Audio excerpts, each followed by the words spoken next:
Bonjour. Hier soir, j'ai dit à Myriam, qu'est-ce que tu veux qu'on mange ce soir?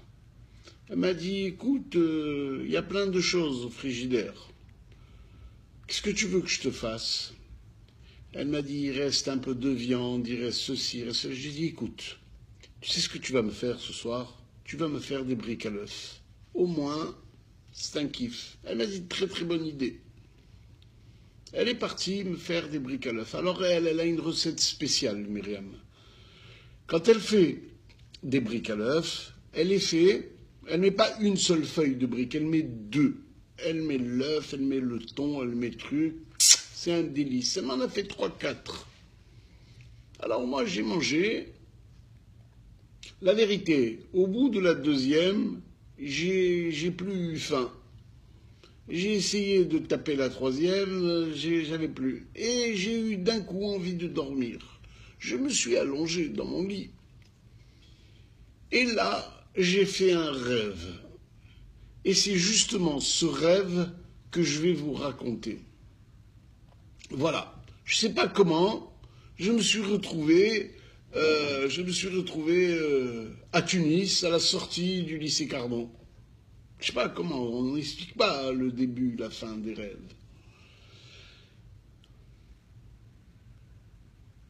Et c'est un rêve un peu intemporel. Bon, bref, je me retrouve à l'avenue de Paris, et qui je vois? Je vois Guilou Krief avec son cartable en train de manger une pizza de chez Mimi. Je dis, salut Guilou. Et à côté de lui, il y avait sa sœur Ruthi qui parlait avec plein de garçons, comme d'habitude.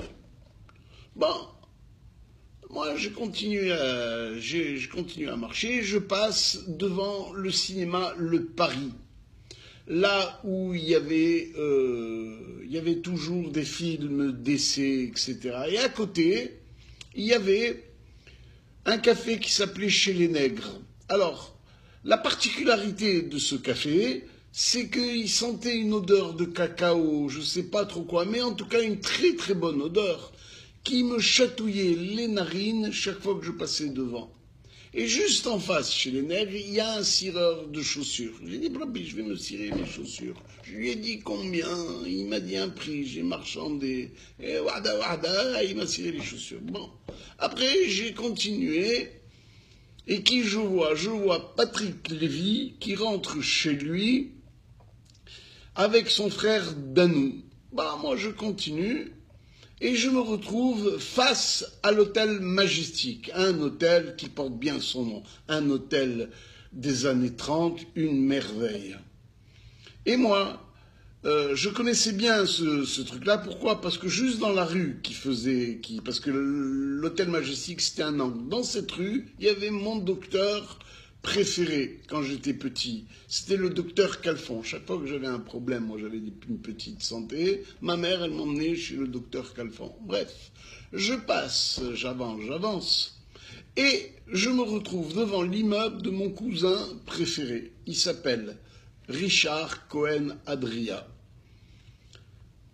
Et juste en bas de chez lui, il y avait une charcuterie renommée. Elle s'appelait Coligny. Alors, la spécialité de ce charcutier, il faisait du jambon beurre. Toute la bourgeoisie tunisienne allait là-bas. Il y avait la queue, il y avait toujours des gigots installés, bien accrochés, etc. La vérité, c'est une charcuterie très particulière. Bref. Je continue à avancer et je tombe sur la cave de Paris, à côté du Nouvelletier.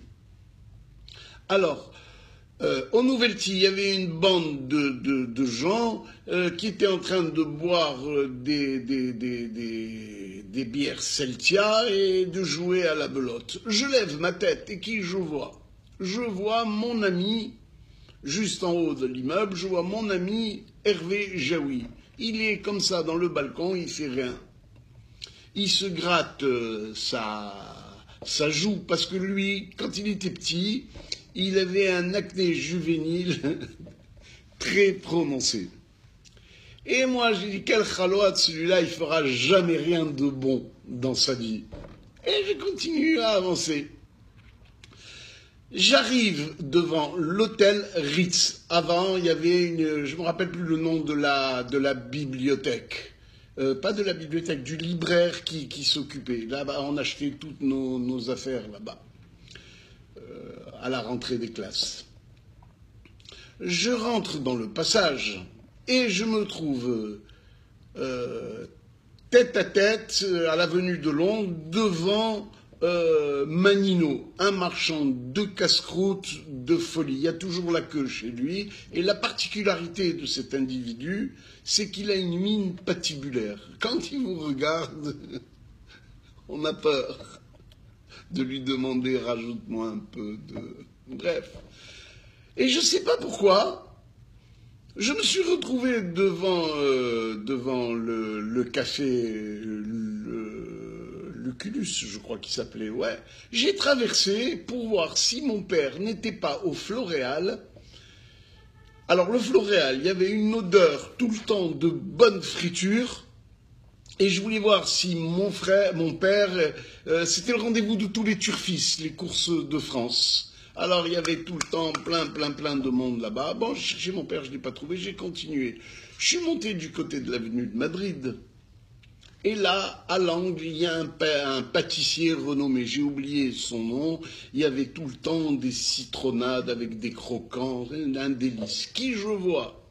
Je vois Eric Belaïch en train de rentrer chez lui. Il me dit, allez, salut. Bon, bref, j'avance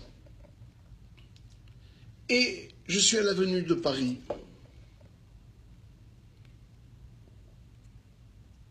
J'avance et je vois le magasin du père de mon ami Dovi Marek.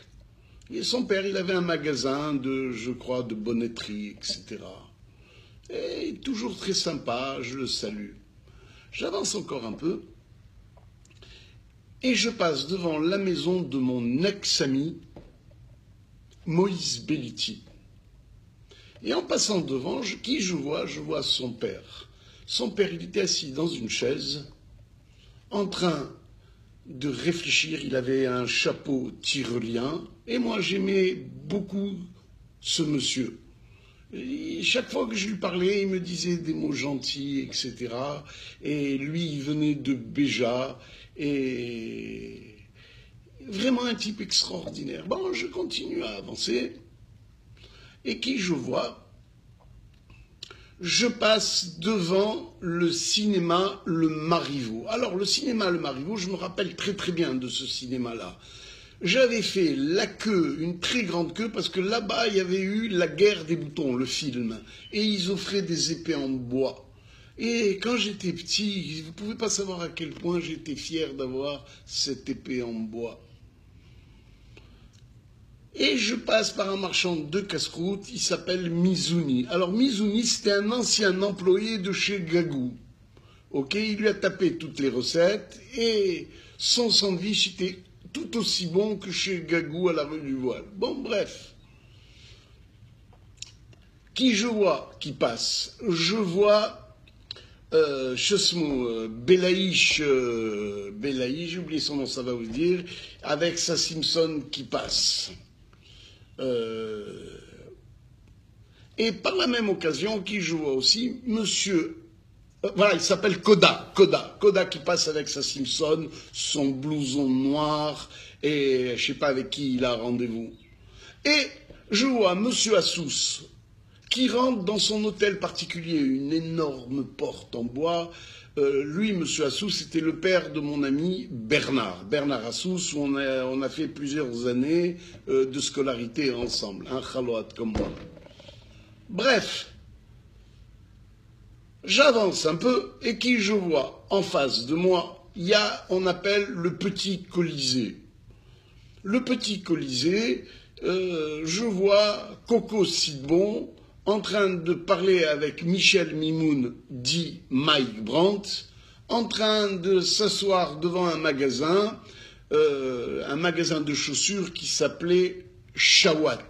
Et ce monsieur Chawat, il avait la réputation de vendre les fameux répétos. Bref,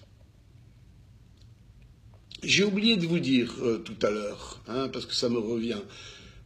Quand j'étais en haut à l'avenue de Paris, que j'ai rencontré Guilou, j'ai vu passer très rapidement Claude Namer. Il avait dû oublier quelque chose ou il ne s'est pas encore réveillé. Et il avait toujours un problème de sommeil, celui-là. Bref, j'avance encore un peu, je me dirige vers la grande synagogue et qui je vois? Je vois Lucien Bismuth qui est en train de parler avec je me rappelle plus dans mon rêve qui c'était. Il était en train de parler de son bac qu'il avait raté pour la énième fois. Et moi je passe, j'avance. Et là, je passe juste devant la grande synagogue. Et à côté de la grande synagogue, il y avait toujours 5-6 boucheries. Alors dans ces boucheries, il y avait toujours, ils accrochaient leur viande avec de gros anneaux, il y avait toujours des gros merguez qui étaient en train de sécher, et le fameux salami, coupé comme ça en deux, bien en diagonale, où on voyait la pistache, j'adorais ça moi. Et dans ces boucheries, il y avait toujours plein de mouches qui rôdaient. Bref, j'ai avancé. Et qui je passe? Je passe devant Glatini. Glatini, il y avait un groupe d'élèves qui sortaient. Alors, ces élèves-là, ils étaient tous très religieux. Pourquoi? Parce que leur professeur, c'était Monsieur Uzan, le fameux Monsieur Uzan, qui allait devenir le grand rabbin de Tunis, et sa fille, Francine, elle était avec moi en classe, toujours première de la classe, et moi, comme d'habitude, vous savez. Bref, je passe par la rue Courbet, il y a plein de gens qui sortent aussi de Scipion l'Africain. Et je rencontre à l'angle de la rue Courbet, avenue de Paris, Céline Haddad, toujours avec sa cousine Esther Haddad. Alors celle-là, une belle fille, j'avais un petit faible pour elle. D'ailleurs, il n'y avait pas que moi, il y avait beaucoup de gens qui étaient amoureux de cette Esther Haddad. Et avec qui ils étaient en train de parler? Ils étaient en train de parler avec Martine Smadja, la sœur de Timothée Giorgio. Alors, ce Giorgio, une merveille, une générosité incroyable. J'avance, je continue à avancer comme ça, et je me retrouve devant la Radio Tunis. C'était un grand bâtiment, il y avait toujours des policiers qui surveillaient ce bâtiment-là. Ça m'intriguait quand j'étais petit. Et seulement, ce que j'ai oublié de vous dire aussi, c'est que la synagogue, la grande synagogue, elle n'était pas surveillée. Parce qu'à l'époque, il n'y avait pas de problème, d'une part. Et d'autre part, tout Tunis était juif. Il y avait que des juifs à Tunis. Incroyable. Bref, je continue à avancer. Et je vois qui? Je vois Dov Zera en train de parler avec José Boublil. Il devait habiter dans ce quartier. Voilà. Je continue encore à avancer et je me retrouve devant le puits. Le puits, il y avait toujours des gens un attroupement de gens qui se donnaient rendez-vous. Et moi, je ne vous cache pas que j'ai été à la pâtisserie Di Carlo. Et à la pâtisserie Di Carlo, qui c'est qu'il y avait? J'ai rencontré mon ami Sylvain Limbroso avec son frère Jean-Jacques. Il était en train de parler avec ma cousine Sylvie Douany, une belle fille aux yeux bleus, etc. Elle est toujours, jusqu'à maintenant, elle est magnifique, cette meuf. Et Sylvain et Jean-Jacques, toujours, ils étaient bien habillés, parce qu'ils avaient une maman très msauba. Hassilou. Wahda, moi je rentre dans la pâtisserie Di Carlo et je demande un chausson au thon. C'est une merveille. Alors, je le mange et je salive tellement que je me suis réveillé. Voilà, c'était mon rêve.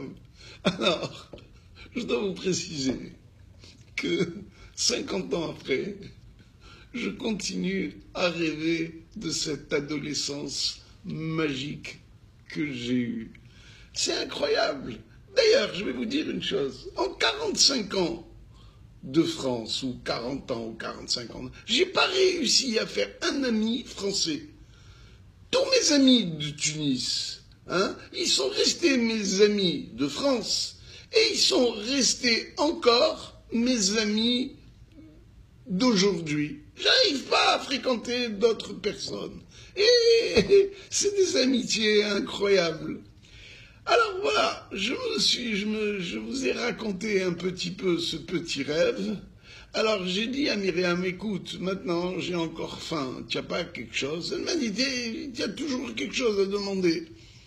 Elle est partie m'apporter un peu de melon qu'elle avait laissé au frigidaire. Alors, elle, le melon, elle a un défaut, Myriam. C'est pas qu'elle prend tout le sucré, elle racle la peau. Et ça m'énerve. Moi, j'aime pas, je veux que tout le sucré. Je veux le kalbelousse.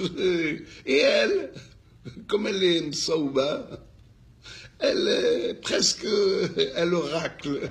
Et c'est pas très très bon. Bon, bref. Cette Myriam, décidément, j'arrive pas à m'entendre avec elle. Parce que moi, je suis de Kérédine et elle est de l'Ariena. Alors, c'est toujours pareil. On a des petits litiges ensemble. Mais quel kiff cette meuf. Bon, voilà. J'ai fini de vous raconter ce rêve. Vous savez ce que vous devez faire. Si ce rêve, ces chemins de mon enfance, ça vous a plu, vous savez, des commentaires. Bon, naturellement, les Marocains ne vont pas se reconnaître dans ce récit. Mais moi, en fait, j'ai voulu vous parler de cette adolescence incroyable. Allez, salut, bye.